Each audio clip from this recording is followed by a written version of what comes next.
तो आज मैं मौर्य साम्राज्य के ऊपर एक वीडियो डालने जा रहा हूँ। अगर आप कॉम्पिटिटिव एग्जाम की तैयारी कर रहे हैं किसी भी, तो उसमें आपके लिए हेल्पफुल हो सकता है। तो इसका जो मौर्य वंश का संस्थापक था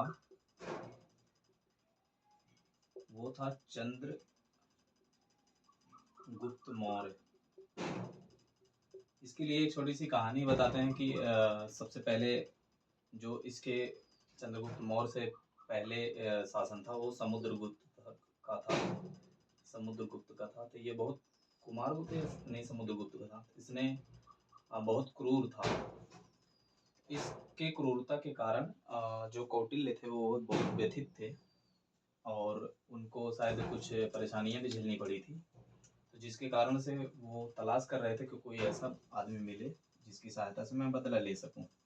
तो इन्होंने इसको एक मंच पे बैठे देखा और इस मंच पे बैठ के ये राजा का पद कर रहा था और दो तरफ बच्चे और टोलियां बना के बैठे थे। तो ये इसके व्यक्तित्व से उसी समय प्रभावित हुई और इसको अपने साथ पढ़ाने के लिए ले गए। फिर पढ़ाया लिखाया इसको और राजा तक बनाया। तो इसके बाद इसने ही युद्ध करके चंद्रगुप्त मौर्य को राजा बनाया। तो इसका जो संस्थापक है चंद्रगुप्त मौर्य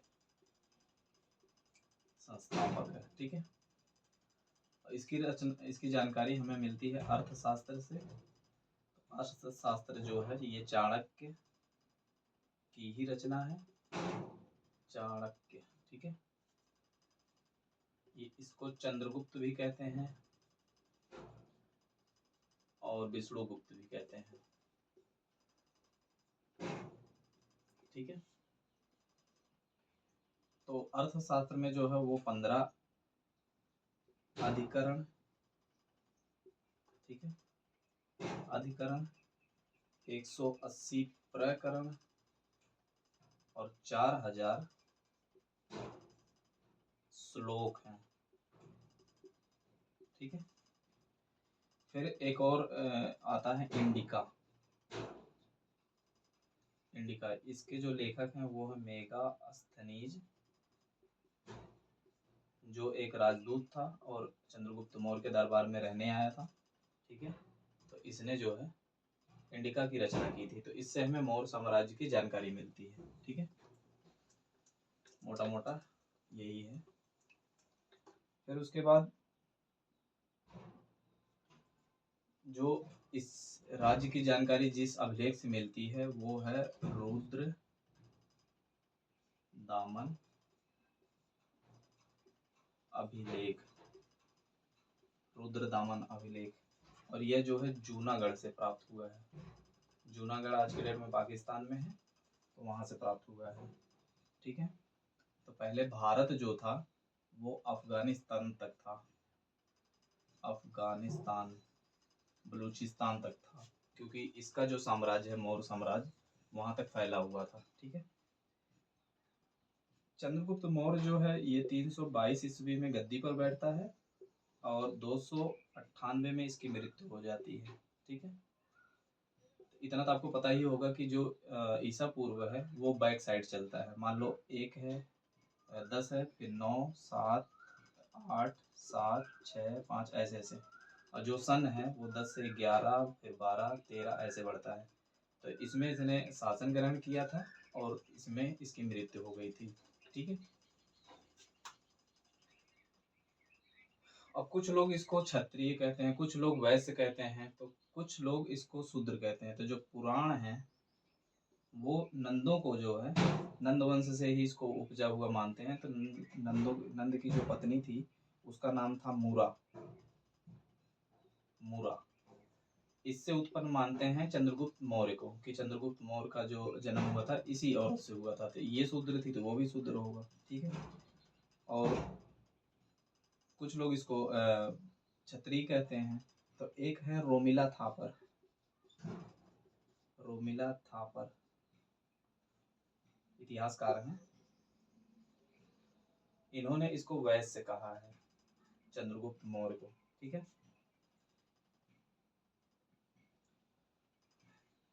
इसका एक और इतिहासकार हैं, उन्होंने इसको सेंड्रोकोटस कहा है, सेंड्रोकोटस। ठीक है, सेंड्रोकोटस, एंड्रोकोटस, एंड्रोकोटस और सेंड्रोकोप्टस,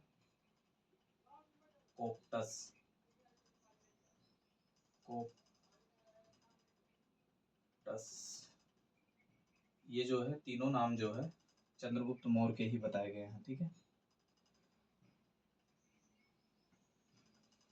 और इसने जो सबसे पहला आक्रमण किया था, पहला आक्रमण, पहला विजय जो प्राप्त किया था वो है पंजाब का, फिर दूसरा है मगध का,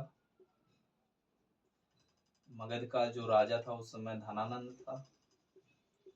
ठीक है, फिर इसके बाद इसने सेल्यूकस,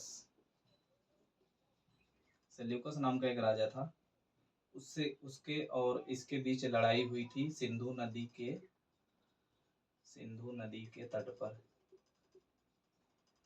पर इसकी लड़ाई हुई थी और ये हार गए थे, इनकी हार हो गई थी और चंद्रगुप्त जो था वो विजय प्राप्त किया था। ठीक है, ये हार गए, ये विजय प्राप्त हुई, तो इसने जब हारा तो इससे बोला कि अब तुम संधि कर लो, तो इसने जब संधि की तो बोला कि अपनी बेटी से शादी करवा दो। इसकी बिटिया का जो नाम था,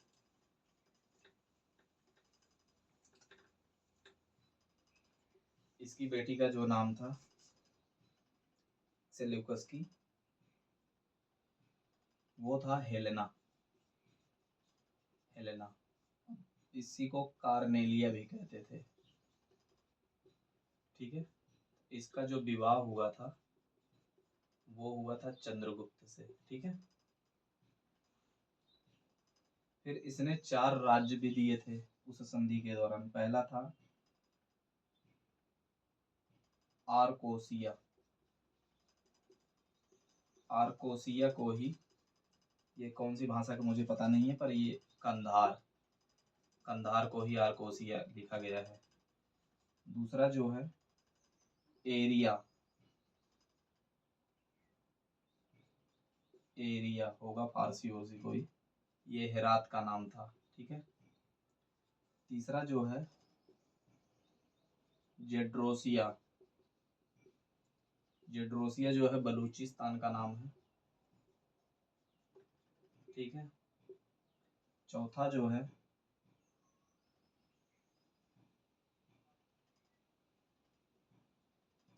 परोपनिषदी, परोपनिषदी, ये जो है काबुल का नाम है। ठीक है, जैसा कि मैंने पहले बताया कि एक राजदूत था जिसका नाम था मेगास्थनीज, उसने इंडिका की रचना की, तो वो इसी के दरबार में रहने आया था। ठीक है, और इसने सुदर्शन, सुदर्शन झील का निर्माण करवाया था। तो सुदर्शन झील का निर्माण किसके शासनकाल में हुआ था? चंद्रगुप्त मौर्य के। और वो जो है इसका गवर्नर जो था, उसका गवर्नर का जो नाम था पुष्यगुप्त वैश्य, पुष्प गुप्त वैश्य, इसने इसका निर्माण करवाया था। और अशोक का जो है गवर्नर, अशोक का गवर्नर, उसका नाम था तुषास्प, तुषास्प, इसने इसका विनिर्माण करवाया था। विनिर्माण कह सकते हो, पुनः निर्माण कह सकते हो, तो उसने दोबारा से उसको रिन्यू करवाया था। ठीक है, फिर इसने एक गुरु थे, गुरु के आचार्य थे, उनका नाम था भद्रबाहु। भद्रबाहु जो थे, आप जैन धर्म पढ़ेंगे तो उसमें पता चलता है, शायद ये दिगंबर या श्वेतांबर के किसी के एक लीडर थे। तो उनसे दीक्षा लेकर इन्होंने जैन धर्म ग्रहण किया था। किसने? चंद्रगुप्त मौर्य ने। ठीक है, जैन धर्म ग्रहण किया किसने? चंद्रगुप्त ने। ठीक है, फिर इसके बाद इसका शासन समाप्त हो जाता है, इनकी मृत्यु हो जाती है। फिर इनका लड़का जो है, जिसका नाम था बिंदुसार, ये 298 में गद्दी पे बैठते हैं और 273 में इनकी मृत्यु हो जाती है। ठीक है, इनका शासनकाल यहाँ से यहाँ तक चलता है। इसको अमित्रोचेटस कहा गया है। अमित्रोचेटस का मतलब होता है शत्रुओं का विनाश करने वाला, शत्रुओं का विनाश करने वाला। ठीक है, और इन्होंने एक यूनानी लेखक एथेनियस के अनुसार बिंदुसार पत्र व्यवहार के माध्यम से एंटियोकस कोई राजा था, उससे पत्र व्यवहार के माध्यम से 3 चीजें मांगी थी। पहला था अंगूर वाली मदिरा, दूसरा था अंजीर, तीसरा था दार्शनिक। तो इसने मदिरा और अंजीर भिजवा दिया था। दार्शनिक बोला हमारे यहाँ पे सेलेबल नहीं है, मतलब बेचने योग्य नहीं है, तो उसने इसको बेचने से या देने से मना कर दिया था। ठीक है, फिर इनका लड़का आता है अशोक। इनके मरने के बाद अशोक आता है, तो ये 273 से 232 ईस्वी तक, ईसा पूर्व तक शासन करता है। अशोक बड़ा महान शासक हुआ अपने शासनकाल में, और ये बताते हैं कि बहुत पहले क्रूर था, अपने 99 भाइयों की हत्या करके फिर राजगद्दी पे बैठा था। और ये जो बातें कही गई है, ये बौद्ध धर्म के ग्रंथों में मिलती है। ठीक है, कि इसने 99 भाइयों को अपने कत्ल किया, फिर उसके बाद ये राजगद्दी पर बैठा। इनकी जो माता का नाम है, माता का नाम पूछा तो नहीं जाता कभी, लेकिन माता तुंगभद्रा, सॉरी, शुभ द्रांगी नाम था। ठीक है, शुभ द्रांगी। और बौद्ध ग्रंथों में इसके 4 पत्नियों के नाम उल्लेख हैं। पहला है असंगी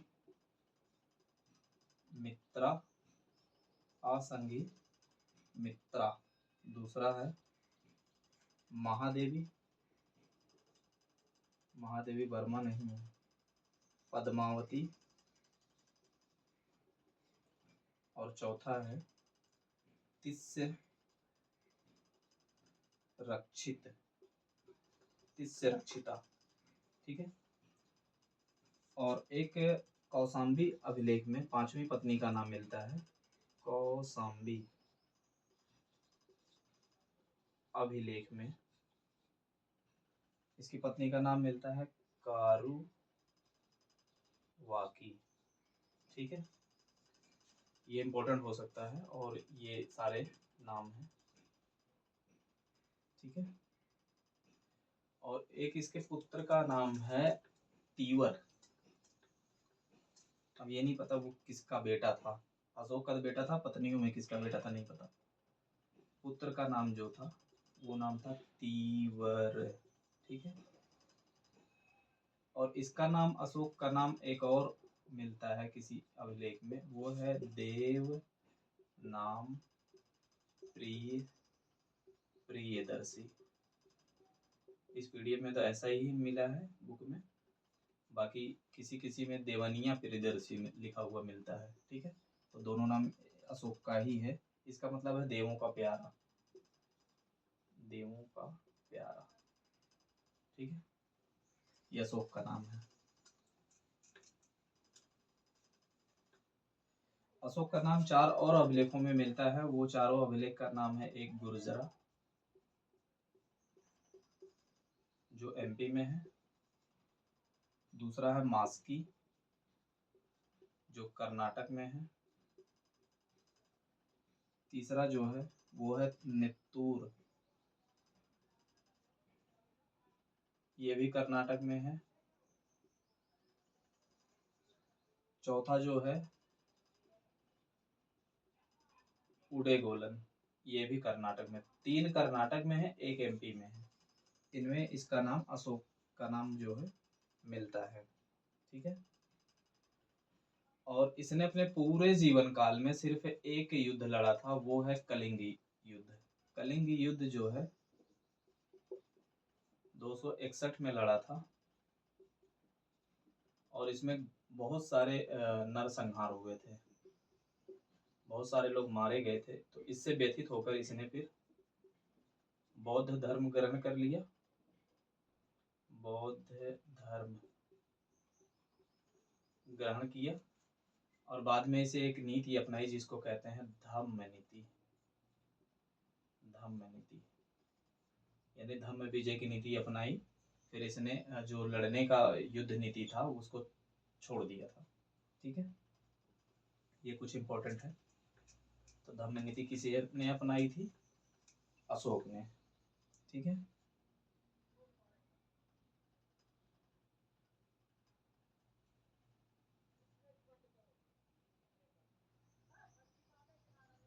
इसको जो बौद्ध धर्म में दीक्षित किया था उनका नाम था उपगुप्त, कोई आचार्य थे, इन्होंने इसको दीक्षित किया था। ठीक है। अच्छा, मौर्य प्रशासन का जो मौर्य साम्राज्य का जो प्रशासन था वो सप्तांग सिद्धांत पे चलता था। सप्तांग सिद्धांत, सप्तांग सिद्धांत जब हम कौटिल्य को पढ़ेंगे तो उसमें हम बता देंगे। सप्तांग सिद्धांत था जिसमें राजा एक भाग था, फिर ऐसे ऐसे करके मित्र, ऐसे करके 7 अंग हुआ करते थे राज्य के, तो वो था, उसके आधार पे ये करता था। ठीक है। राजा का जो वंश पद था वो वंशानुगत था और इसके कई सारे मंत्री, प्रधानमंत्री, सेनापति, युवराज और समाहर्ता वगैरह रहते थे। और इतिहासकारों ने जो अध्यक्ष हुआ करता था उस समय, अध्यक्ष को मजिस्ट्रेट कहते थे। मजिस्ट्रेट जो अध्यक्ष होता था। कुछ इम्पोर्टेंट चीजें हैं जो अध्यक्ष हुआ करते थे। कुछ अध्यक्षों के मैं नाम बता रहा हूँ यहाँ पे। पहला जैसे शुल्काध्यक्ष, ठीक है, यह जो है कर लेता था, शुल्क लेता था। दूसरा है जो वो है पौतवा, पौतवाध्यक्ष। पौतवाध्यक्ष जो है ये माप तौल करता था, माप तौल का अध्यक्ष था। तीसरा जो है वो सूत्राध्यक्ष है। सूत्राध्यक्ष जो है यह वस्त्रो उद्योग का मंत्री था। फिर है सूनाध्यक्ष। सूनाध्यक्ष जो है ये जहाँ पे जानवर काटे जाते थे, बूचड़ खाना, बूचड़ खाना, या चर्म उद्योग का अध्यक्ष था। फिर एक था अश्वाध्यक्ष। अश्वाध्यक्ष जाहिर सी बात है घोड़ों का होगा। ठीक है। फिर है हस्त्याध्यक्ष। हस्त्याध्यक्ष जो था यह हाथियों का देखता था, हाथियों से रिलेटेड था। फिर एक था काराध्यक्ष। काराध्यक्ष यह जो था खान मंत्री था। ठीक है, खान मंत्री था। ये कुछ अध्यक्षों के नाम थे। इसके अलावा भी और सारे कई हैं। फिलहाल इस जीके वाली जो बुक में है, जीएस वाली में, मेरे पास एक पीडीएफ है परीक्षा मंथन की, उसमें इतने ही नाम दिए हैं। ठीक है।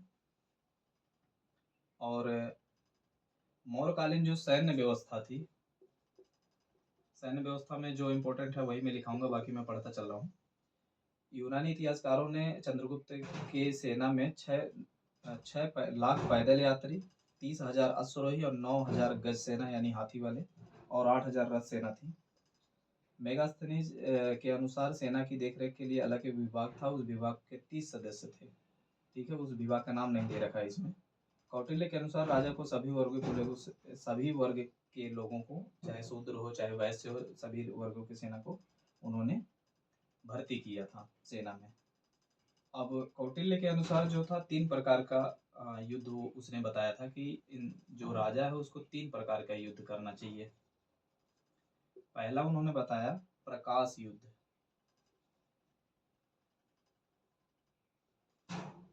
प्रकाश युद्ध, प्रकाश युद्ध का मतलब है आमने सामने सेना होंगी और लड़ेंगे। दूसरा था कूट युद्ध, चालाकी और छल कपट से। तीसरा जो है तुसड़ी युद्ध। तुसड़ी युद्ध, तुसड़ी युद्ध को कहते थे वो कोई ऐसी अफवाह या कुछ ऐसी बातें फैला दो कि देश में ही गृह युद्ध छिड़ जाए, लोग एक दूसरे से लड़ के कट के मर जाएं, तो उसको आसानी से जीता जा सकता था। तो ये 3 प्रकार के जो युद्ध था, ये कौटिल्य ने सजेस्ट किया था किसको, राजा को, कि राजा को 3 प्रकार के युद्ध लड़ने चाहिए। ठीक है,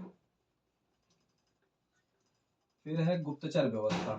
तो गुप्तचर व्यवस्था में इसने 2 प्रकार के जो गुप्तचर होते थे उनको कहते थे गूढ़ पुरुष। गूढ़ पुरुष का मतलब, गूढ़ का मतलब होता है ज्ञानवान भी होता है, पर यहाँ पे ज्ञानवान नहीं, ये गुप्तचर होते थे। और ये व्यवस्थाएं 2 होती थी। पहले को हम कहते थे संस्था। संस्था जो है ये एक ही जगह पे रह के काम करते थे। और एक था संचरा।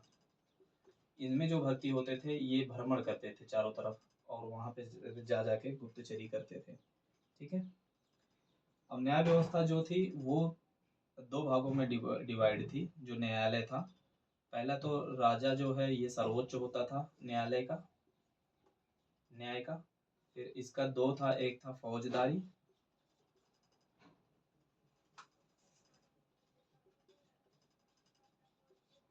और दूसरा था दीवानी।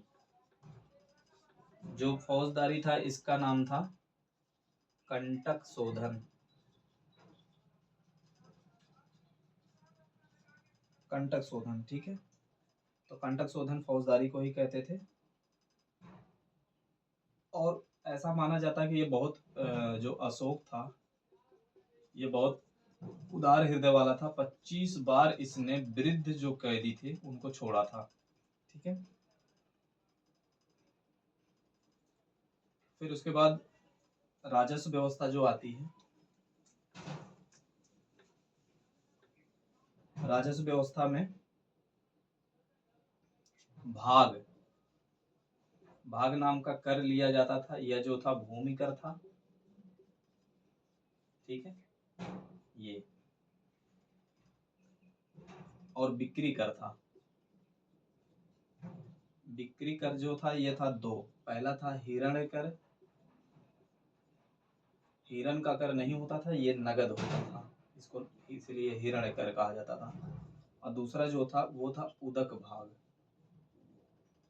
उदक भाग यह सिंचाई के लिए लिए जाने वाला कर था। ठीक है,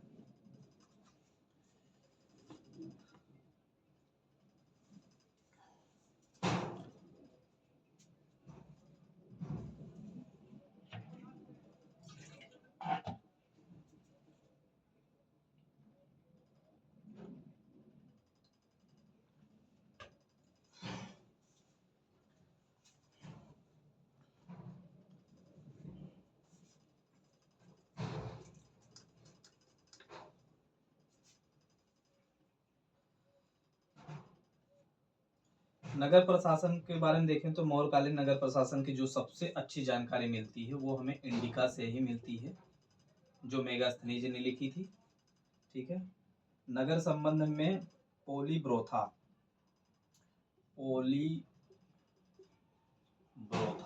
यह जो है पाटिलपुत्र का नाम है, इसका विवरण मिलता है। मेगास्थनीज के अनुसार पोलीब्रोथा के नगर प्रशासन में 30 सदस्यीय सभा थी, जिसमें 5-5 सदस्यों की 6 समितियां थी।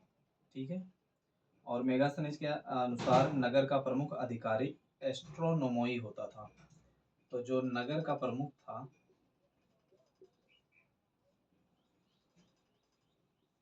वो था एस्ट्रोनोमोई।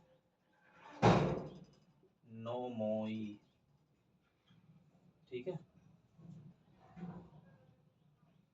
अन्य इकाइयों में देखा जाए तो मौर्य काल में साम्राज्य प्रशासनिक सुविधा की दृष्टि से अनेक प्रांतों में विभक्त था। तो ये मान लो उसका राज्य है, ये छोटे छोटे प्रांत में विभक्त था। इन प्रांतों को चक्र कहा जाता था। ठीक है। और इन चक्र प्रत्येक चक्र में सम्राट द्वारा एक प्रांतपति की नियुक्ति होती थी और इसका जो अध्यक्ष होता था वो कुमार कहलाता था। ठीक है। ये प्रांत, ये देश है, ये प्रांत है, प्रांतों का नाम चक्र था, चक्र का जो अध्यक्ष होता था वो कुमार कहलाता था। ठीक है। तो ये मोटा मोटा उसका नगर प्रशासन था। ठीक है। फिर अशोक के शिलालेखों में अगर देखें तो अशोक के शिलालेखों की खोज सबसे पहले टिप्पेनथैलर नामक एक पादरी ने, जो अशोक का शिलालेख था उसको टिफेन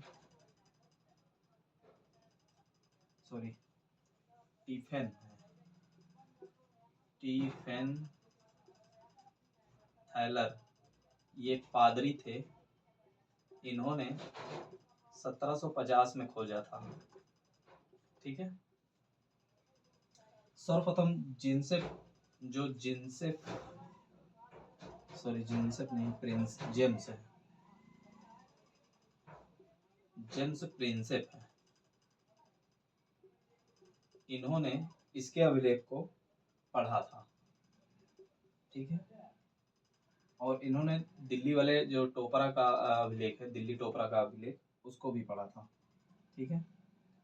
और इसकी जो अभिलेखों की भाषा है वो 3 तरह की भाषाओं में लिखा जाता था, लेकिन अभिलेखों की जो मूल भाषा है वो है प्राकृतिक भाषा। ठीक है। तो वो प्राकृतिक भाषा में मिले थे। वैसे इसमें जो पूरे अभिलेख मिले हैं उनमें 4 प्रकार के भाषाओं का उपयोग है। भाषाओं का पहला जो है वो ब्राह्मी लिपि, दूसरा जो है वो है खरोष्ठी, तीसरा जो है वो है आमराइक, और चौथा जो है यूनानी। अब ये अलग अलग वे में लिखी जाती है, जैसे कोई दाहिने से बाएं, कोई बाएं से दाएं। इतना डिटेल में इसमें नहीं दिया है, फिलहाल उतना डिटेल में पूछता भी नहीं है। ठीक है। तो 4 प्रकार की भाषाओं में इसके अभिलेखों का मिलता है, ब्राह्मी है, खरोष्ठी, आमराइक है और यूनानी है। ठीक है। अब इसका जो अभिलेखों का वर्गीकरण है वो है 4 तरह के हैं। पहला दीर्घ शिलालेख, लघु शिलालेख, दीर्घ स्तंभ लेख, लघु स्तंभ लेख और कुछ अन्य भी मिले हैं। ठीक है। और ये एक पहला राजा था, पहला शासक था जो अपनी प्रजा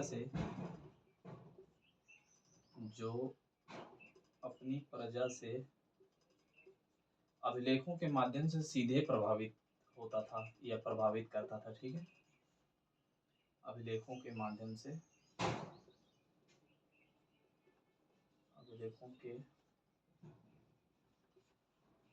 से सीधे संपर्क स्थापित करता था, किया। ठीक है।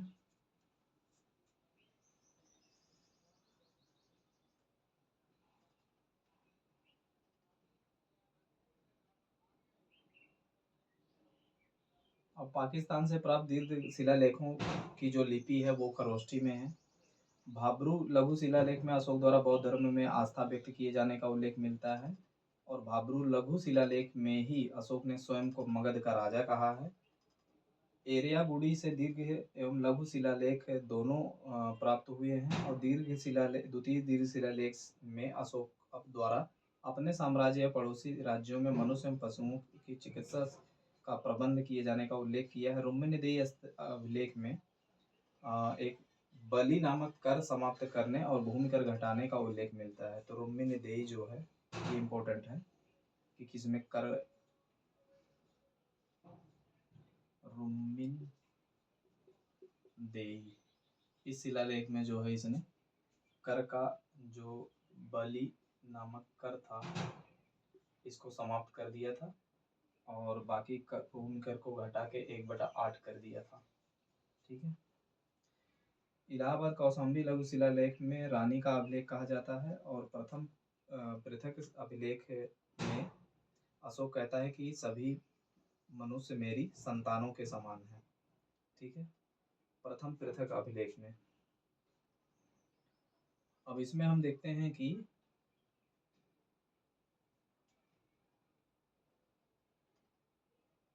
तेरहवें जो दीर्घ शिलालेख है इसमें जो है कलिंग युद्ध इसकी जानकारी मिलती है 13वें दीर्घ शिलालेख में। ठीक है। ये इम्पोर्टेंट है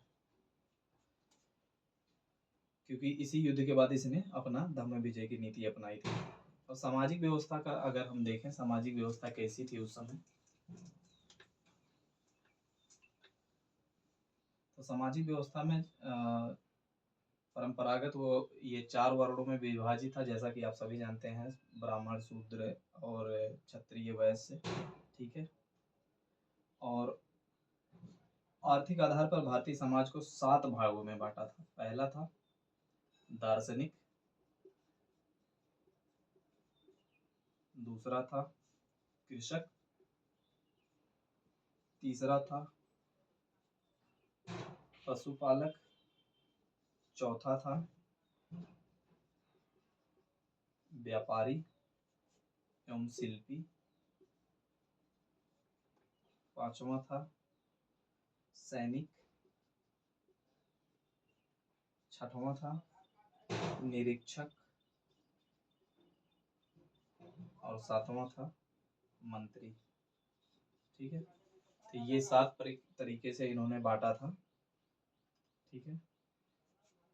और इस समय जो थी दास प्रथा जो थी वो प्रचलन में थी, प्रचलित थी। ठीक है। अगर स्त्रियों की बात करें तो स्त्रियों की दशा में कुछ गिरावट आई थी। इसमें अर्थशास्त्र में कौटिल्य ने 8 प्रकार के विवाह बताए हैं।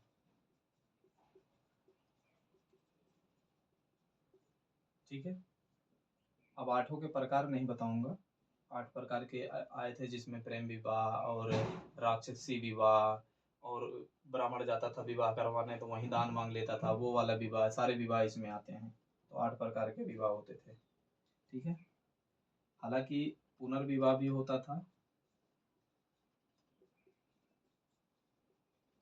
और विधवा विवाह भी होता था। ठीक है। पुनर्विवाह विवाह करने वाली जो लड़की होती थी या औरत होती थी उसको कहते थे पुनर्भू। ठीक है। पुनर्भू। और कृषि की बात करें तो कौटिल्य ने कृषि, पशुपालन, वाणिज्य को सम्मिलित रूप से वार्ता कहा है। तो वार्ता जो है कृषि, जो पशुपालन या गांव जैसी बात थी तो उसको वार्ता कहा। वार्ता मतलब वार्तालाप नहीं होता, यहाँ पे वार्ता इस सभी व्यवस्था को कहते हैं जो आर्थिक व्यवस्था थी। मेगास्थनीज के अनुसार मौर्यकालीन समाज में 7 वर्गों में कृषकों की संख्या सर्वाधिक थी, 7 वर्गों में। और ये जो 7 वर्गों हमने बताया उसमें कृषकों की संख्या सबसे ज्यादा थी। और मौर्य काल में कृषक स्वतंत्र रूप से कृषि करते थे, परंतु राज्य द्वारा भी सीताध्यक्ष की देखरेख में कृषि करवाई जाती थी। चंद्रगुप्त ने सौराष्ट्र में पुष्यगुप्त वैश्य के नेतृत्व में सुदर्शन धीर का, जैसा मैंने पहले बता दिया कि जो पुष्यगुप्त था उसके नेतृत्व में सुदर्शन झील का निर्माण करवाया गया था जो सिंचाई के काम के लिए उपयोग में लिया जाता था।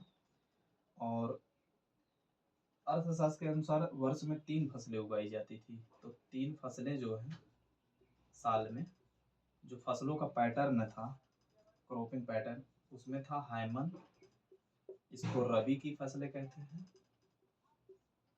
और दूसरा जो था वो है ग्रैस्मिक, ग्रैस्मिक खरीफ वाली। और तीसरा है केदार, केदार ये जायद,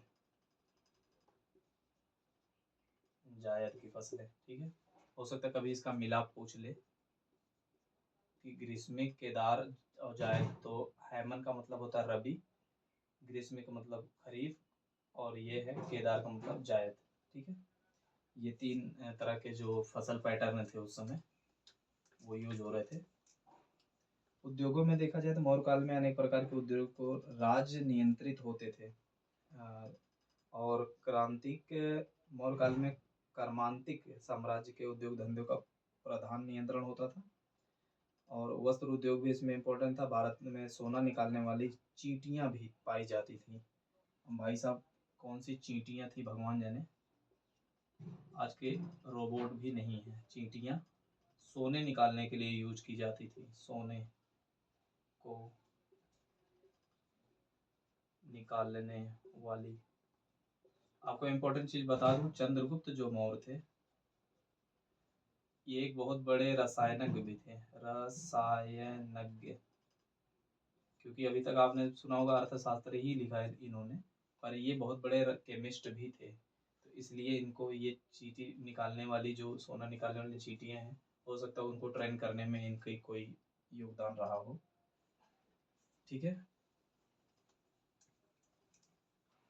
केमिस्ट बहुत अच्छे खासे थे ये। ठीक है, व्यापार, व्यापार जो था इसमें मौर्य काल में व्यापार जल और स्थल दोनों मार्गों से होता था। काफिले चलते थे जिसे सार्थ कहते थे। काफिला का मतलब होता है कि मान लो ये राज्य है, यहाँ पे एक और राज्य है, यहाँ पे एक और राज्य है, यहाँ पे एक और राज्य है, यहाँ के सब राजा यहाँ जनता है। तो जब यहाँ से यहाँ व्यापार होता था तो उस समय गाड़ी तो चलती नहीं थी, तो ऊँटों पे सामान, घोड़ों पे सामान, बैलों पे सामान लाद के चलते थे। तो वो कई सारे झुंड में चलते थे, तो इन झुंडों को ही काफिला कहा जाता था। ये काफिले होते थे, इसी का वो सार्थ नाम दिए हैं। ठीक है, समझ में आई बात। ये हो गया आपका काफिला। और व्यापारिक काफिले का नेतृत्व करने वाले को सार्थवाह कहते थे। सार्थ उस काफिले को कहा जाता था और इसका जो नेतृत्व करता था वो कहलाता था सार्थवाह। ठीक है, जैसे और अन्य अर्थशास्त्र के अनुसार चीन का बना रेशम वस्त्र चीन पट्टी भारत के अत्यधिक लोकप्रिय था। और भारत के पश्चिम तट में भरू कच्छ तथा शोपरा बंदरगाह थे। पश्चिमी तट पर शोपरा, सोपारा, और पश्चिम पे, पश्चिमी तट पर, पश्चिमी तट पर भारत के सोपरा, और एक था भरू कच्छ, भरू कच्छ, ये दो बंदरगाह थे। ठीक है, और भारत के पूर्ववर्ती तट पर बंगाल में ताम्र लिप्ति, तो जो पूर्व में था वो था ताम्री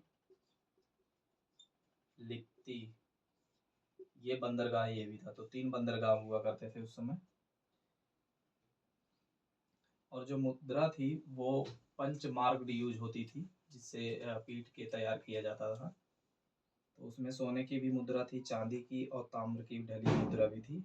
लेकिन जो सबसे मुद्रा अच्छी थी, प्रचलन थी, वो थी चांदी की। ठीक है, चांदी की मुद्रा। और असली और नकली सिक्कों की जांच करने के लिए, जो नकली और सिक्कों की जांच करने के लिए, सिक्कों की जांच के लिए एक व्यक्ति नियुक्त किया जाता था जिसको रूप दर्शक, ये कोई रूप देखने वाला नहीं बल्कि सिक्कों की जांच करने वाला अधिकारी होता था। ठीक है, ये अधिकारी होता था। अब हम कला की बातें देखते हैं कि इस समय कला कैसी थी। ठीक है,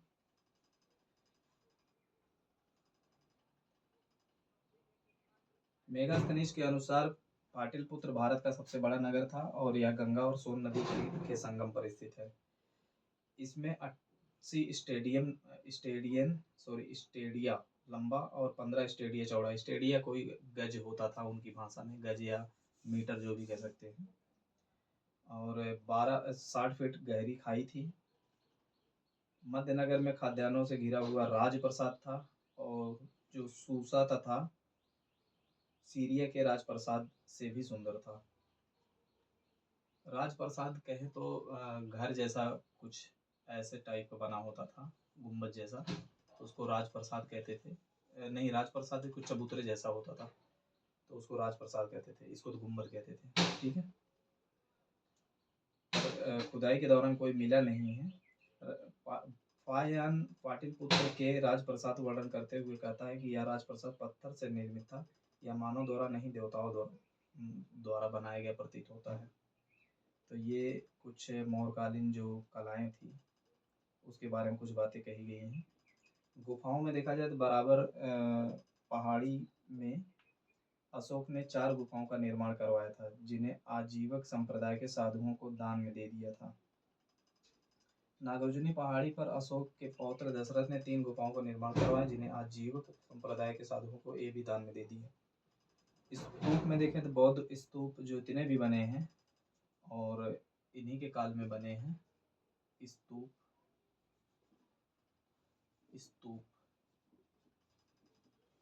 ठीक है। मध्यकालीन स्तूप ईंटों से बनाए गए थे और अशोक ने 84,000 स्तूपों का निर्माण करवाया था। और अब 2 ही स्तूप बचे हैं, जिसमें है सांची का स्तूप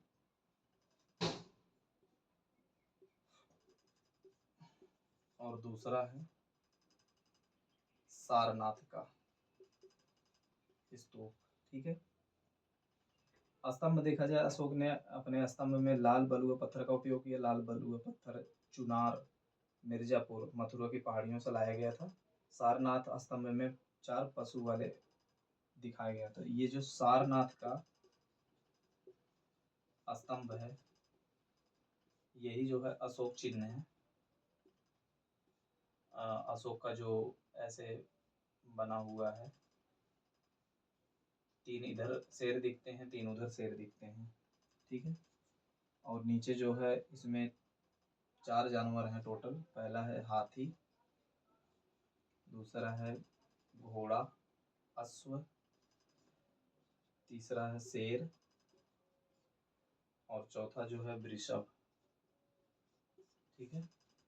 ये 4 जानवर दिखाए गए हैं और इसमें एक 24 तीलियों वाला, मैं 24 नहीं बना रहा हूँ, ऐसे बता रहा हूँ, ये 24 तीलियों वाला एक चक्र है जिसको अशोक चक्र कहते हैं। ठीक है। तो ये सारनाथ के स्तूप में जो हमारे नोटों के या 1 रुपए के सिक्के में जो भारत का चिन्ह बना रहता है वो अशोक का उसमें छपा रहता है। ठीक है। सारनाथ की इसी लाट से भारत सरकार का राज्य चिन्ह जो है लिया गया है। मूर्ति कला देखा जाए तो पतंजलि के महाभाष्य में लिखा है कि मौर्य शासक शिव तथा स्कंद की मूर्तियां बनाकर बेचते थे। सर्वाधिक महत्वपूर्ण प्रस्तर मूर्ति दीदारगंज पटना से प्राप्त चमार गृहिणी यक्षी की मूर्ति है जो 6 फीट और 9 इंच लंबी है। परखम के से यक्ष की मूर्ति प्राप्त हुई है जिसका सिर टूटा हुआ है। और पटना, मथुरा, अहिच्छत, गाजीपुर आदि के उत्खनन से मूर्तियां प्राप्त हुई हैं। तो ये कुछ ज़्यादा इम्पोर्टेंट नहीं है। राजगिरी से नॉर्थ ब्लैक प्लास्टेड वायर NBPW के गाढ़े काले रंग का जो बर्तन मिला है वो मिला है। और उसके बाद आता है मौर्योत्तर काल। मौर्योत्तर काल का मतलब है कि मौर्य के बाद का काल। फिर कई सारे वंश आते हैं, यहीं पे इनका वंश समाप्त हो जाता है।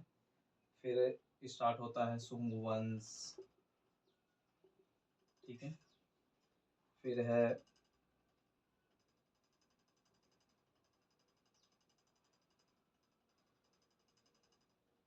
कण्व वंश है, सातवाहन वंश है, आगे के वीडियो में हम उनको कवर करेंगे। ठीक है, फिलहाल आज के लिए इतना ही। धन्यवाद।